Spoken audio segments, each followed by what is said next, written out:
Bonjour tout le monde, je suis ravi de vous retrouver dans cette nouvelle formation très intéressante sur l'outil gratuit de Microsoft pour la gestion et la supervision des serveurs et de post-travail Windows Admin Center. Nous allons passer directement à une démonstration plus parlante et plus pertinente sur l'outil, ce qu'il permet de faire, et ensuite nous allons détailler le plan de la formation. Voici un exemple des différentes consoles et fenêtres que nous sommes amenés à utiliser quotidiennement, régulièrement, afin de gérer, régler un problème, diagnostiquer ou traiter un incident ou un ticket. Vous voyez, donc il y a encore plus de consoles et encore plus de fenêtres. Donc comme vous constatez, ce n'est pas toujours pratique, surtout qu'il faut se déplacer pour certaines commandes ou certaines fonctions. Eh bien, figurez-vous que tout cela maintenant est possible à distance avec l'outil Windows Admin Center.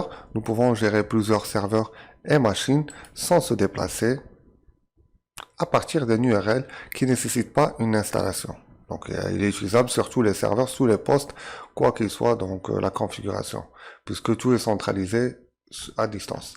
Donc là, nous pouvons voir, on a une vue plus parlante et plus pratique. Donc par exemple en temps réel, nous pouvons redémarrer, faire plusieurs tâches, donc gérer les certificats, avoir un résumé de ce qui est en erreur et ce qui n'est pas en erreur.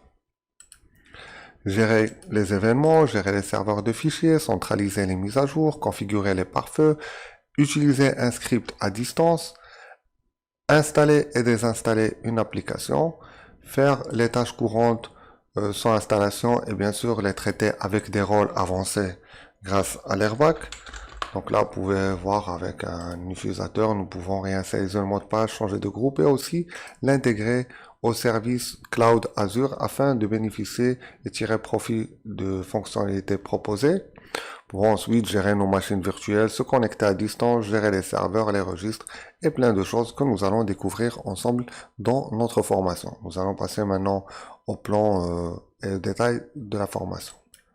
Donc dans cette formation, nous allons voir dans une première partie l'historique, les versions, les protocoles, le paramétrage et l'installation ainsi que les différentes topologies et architectures possibles. Ensuite, nous allons traiter en deux parties les tâches courantes sur les postes de travail et ensuite sur les serveurs, à savoir les certificats, les désinstallations, la gestion des scripts à distance, le registre, les services, les utilisateurs locaux ou à distance.